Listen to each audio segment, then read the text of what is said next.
This is pretty amazing.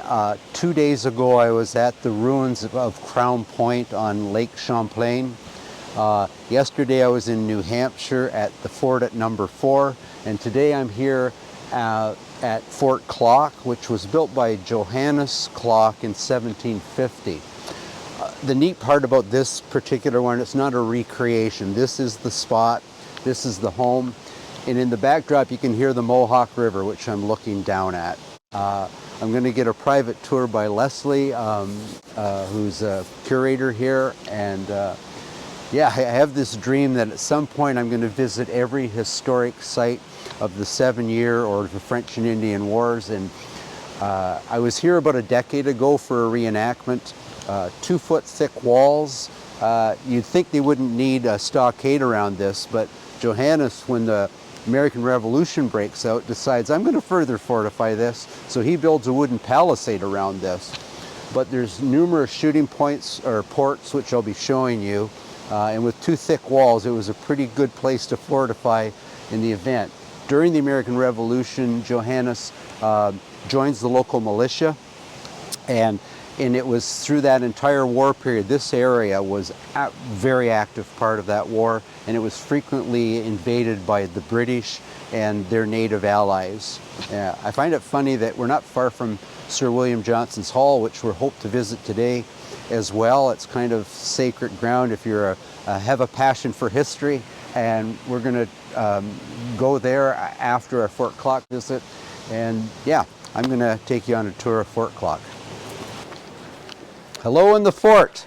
Hello. Hello, sir. Leslie.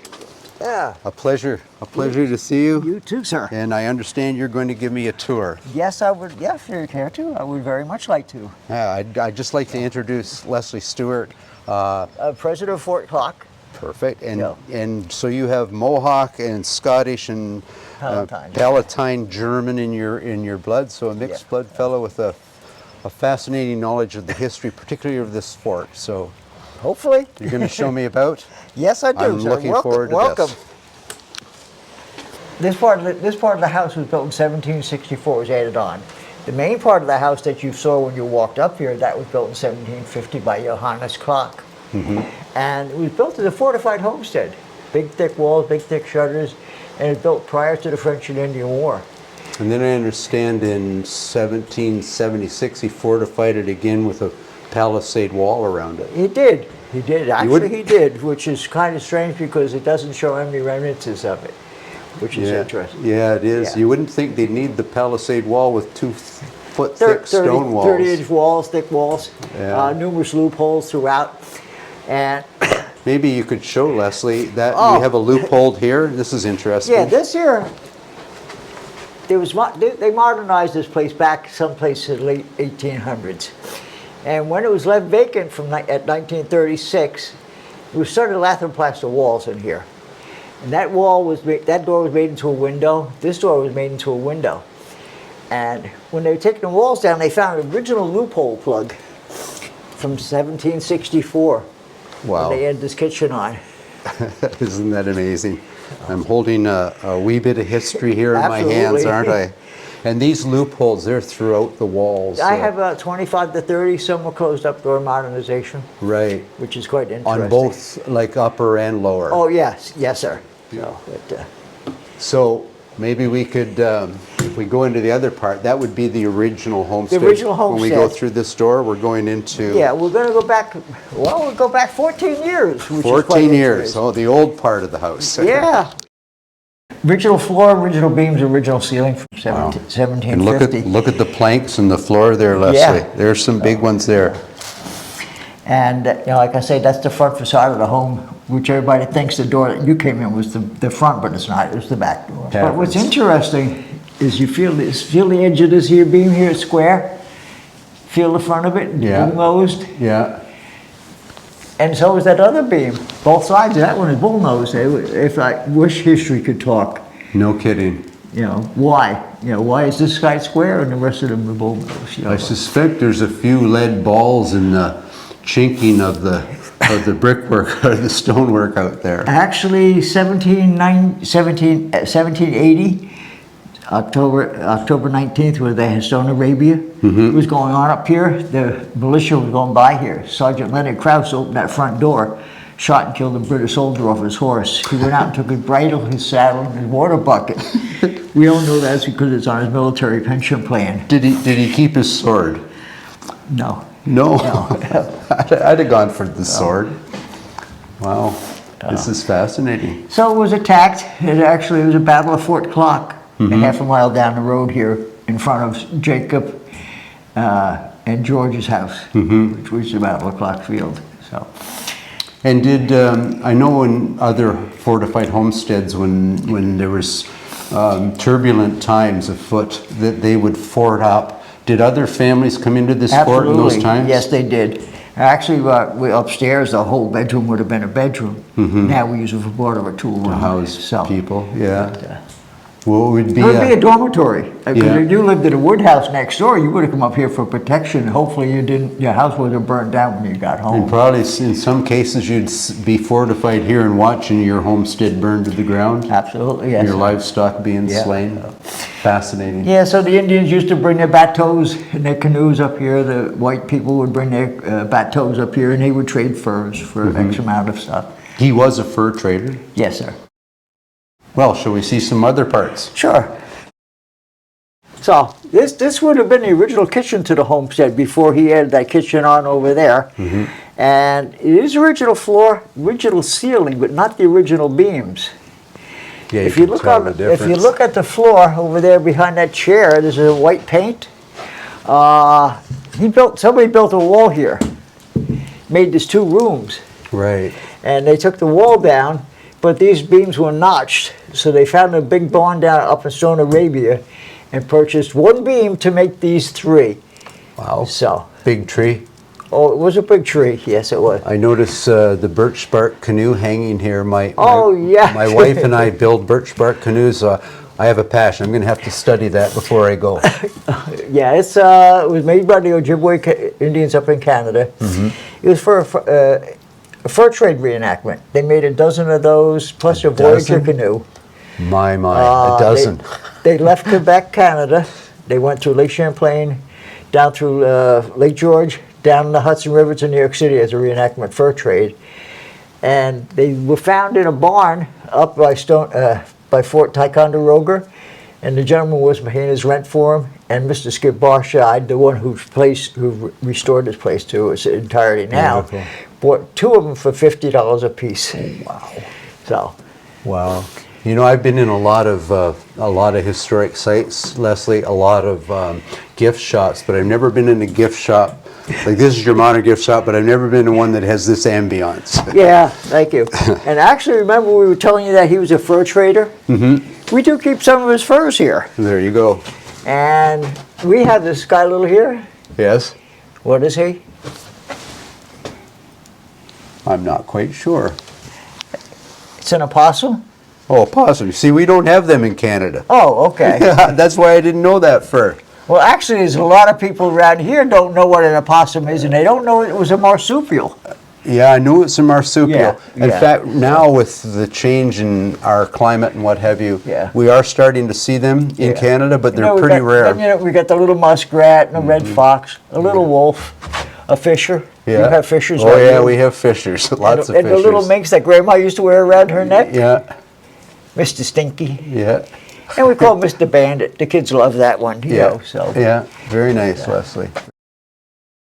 We use, this is linen thread, and we use it 26 inches wide. That was the width of the material back in the old days. This is a warping rack to set up that pattern of X amount of colors, and we put about 25 yards on there. And we would use that all summer long and make towels. And we would sell them down in the gift shop. Fabric for shirt making, and that's why a lot of the blankets were sewn in the middle because the looms weren't wide enough to make a full blanket. Dave Klock, our 7th generation Klock, he was an interpreter here for years. He made a double wool one, which was interesting. Yeah, I'll bet. And they're using, sewed it together, you know. Yeah, and they're using natural dyes, of course. Yes. Yeah. Boy, we can spend weeks here talking with you, Leslie. And actually over here, Dave made something a few years ago when he was here. Lindsay Woolley. Lindsay Woolley. Yeah. Linen warp. Wool on the shuttle. And that's a Lindsay Woolley. That is just such a fabulous material. Oh, yeah. I love that long, material. durable, water resilient, because wool has got a little bit of lanolin left in it because it's not totally washed out. You know, so, but, okay, then we're going right back into the original building. And we have our tool section over here. We call this the era of wood. When we got here, the white folks got here, they didn't have much material left. They had maybe a couple of tools and that stuff that they could make stuff with. And we have, when it was a grain wheat farm, you needed a grain shovel, all made out of one piece of maple. The one resource they had was wood. Yep. They had and it was in abundance. Yes, it was. So a lot of the tools, like you say, were made simply in one piece of wood. Yeah, very nice. And a wood plow with a small piece of metal on it. We don't know where that came from, and such, so forth. A wood sled, no nails holding that together whatsoever. This device here, Leslie, what do we have That's here? a wagon jack. Wagon jack. Yeah, they don't necessarily get flat tires, but you got to grease the axles occasionally. Yeah, there we go. And also, we have a broad axe here, which is very interesting. Flat on this side, curved here, but a very crooked handle. Because when I'm hewing a log, I can stand here on the side and see how nicely it goes down. See, because if I was on the other side, it goes that way, so. Very nice. And over here we have my all-time favorite tool. There's one tool I can't live without, Leslie, and that's a shaving horse. Oh, my fro. Yes, sir. And you take this, bang this down through here. This is pine. If I were to bang that down through there, and I come off with slabs, if I come off with a slab here. And you're going to make yourself a shake. Oh yeah, I'd like to make shakes. And you sit here, you know, when you split a shake, it doesn't come out evenly. So you do a little finesse work on it. I've made many, Leslie. Well, yeah.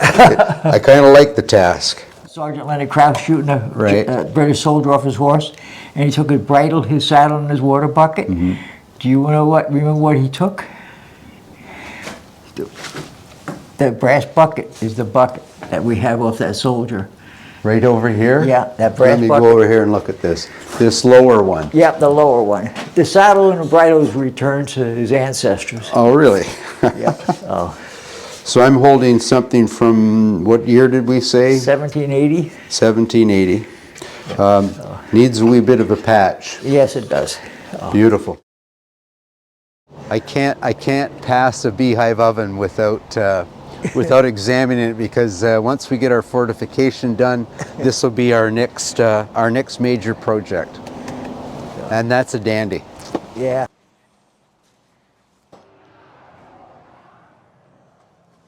Wow. And look at this shop. I have a real passion, Leslie, for blacksmith shops. It's near and dear to... This was built 1810, right where it existed, and where I'm standing here, where the wood floor is where they would have shod the horses. Yeah. It was much more convenient for them than to sit where the stone is back there. Yes. So, and we do use both forges.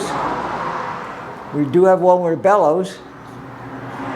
You know they say, Leslie, that in a blacksmith shop, the saying is the bellows are the lungs of the smithy shop, and the anvil's the heart. Yeah. I love that saying. Oh.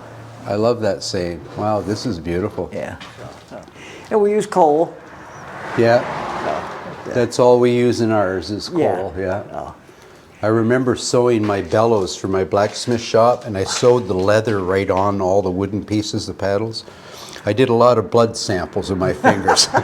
We do have a young pioneer group that come through here. What we do occasionally, we have them harvest food out of our gardens so they prepare the food with, and we have somebody, a couple of folks in the other field, and we have two gentlemen with their muskets standing alongside of them, watching them, guarding them. And all of a sudden, bang, bang, bang, and bang, bang, bang, and the kids, to the fort, to the fort, to the fort, and they run like hell. And excuse me. But anyhow, one day, where's the basket of food? And they forgot it out there. So, well, guys, you're going to starve right now for dinner. Yeah, because you're fortified now. You're not going to right. go out of that fort. That's a grand story. They did grab a whole bunch of wood muskets because they were going to do drilling the next day, and the kids are out there shooting at the guys shooting at us. So it was fun. Perfect. Thanks, Leslie. That's a grand story. Welcome to school, and this school was built 1810. Oh, Peter, come up here. It is. Can I help you, sir? Yes, I have something for you, Leslie. Oh, brown nose and a teacher, huh? That's grand. So what are we in here, Leslie? The one-room schoolhouse used all through 8th grade. I do have behind you over here 1845 New York State map under the cellophane, 1857 United States map here. And that was our math. That's our math that we used back in the day. Common Core, we don't use. Yeah, right. Can be used that way. We can use for adding or subtraction. So the school was built in 1825. And went till 1836. Who's that guy up there over your shoulder? Oh, George. Yeah, dear old George. I think most Americans, I think most people in the know, world this, know you know, him. this isn't a slate blackboard. It's wood, painted black. So. This would be something, if we think historically, like when Mr. Klock built his homestead, they didn't have schools then, right? In this area. No, back in that day, no. He opened this one here. We assumed, we heard about 3 to 4 miles away the kids went to school here. And of course, if you look at the picture over there on the back, you don't have that many presidents too. And also, we have somebody donated us a bunch of taxidermied. The affiliated woodpeckers, a blue jay, et cetera, et cetera. Very nice. And the other one over there is a carrier pigeon. Really? And a grouse. Well, we have to look at the carrier pigeon. Yeah, the carrier pigeon, they're extinct because of the meat hunters. Yeah. So. They say it historically documented where even natives shooting bow and arrows, when the flocks would go through, they could simply take an arrow and go like that, and you'd get 2 or 3 in a fell swoop, and they used to use punt guns. Big one, shoots 1 pound of ammunition. Hundreds at a time would come down, and we literally drove them to extinction. Oh, we did. That's the hay barracks out there in the middle of the field. It was when they left Germany, went to Holland for many years. It's something they'd learned, and you raise it up and down to put more hay underneath it with block and tackle. This barn here was built. It lived down the street for many, many years. We purchased it in 1988. Take it all apart, moved up here piece by piece and reassembled. New sheathing and new roof and that stuff. And if you notice something, there's no ridge beam. Yes, I noticed that. It's a lap joint. Yeah. Oh. Typical of that era. Oh, yeah. Yeah. And so this would be... it was a grain and wheat barn. And this would be a typical German Dutch barn. Dutch barn, yeah. You can see the tenons over there. Yes. That's what holds those little porch roofs on. Right. Peter, it was a great time to have you here. I feel honored, sir, that that you took the time and gave us this tour. And, I'm glad I did. It's been many years. We're going to have to try to get back here and participate in some of the historic events. We have October 8th and 9th, Burning of the Valley. We'll have a battle site right here. Yeah. So if you're a reenactor and you want to have a great time, come on here. Come on down. St. Johnsville, New York, Fort Klock. For the most part, this isn't a reconstructed one. This is the original down here. Original Fort Klock. Yeah, there you go. Thanks again, Leslie. Oh, you're welcome.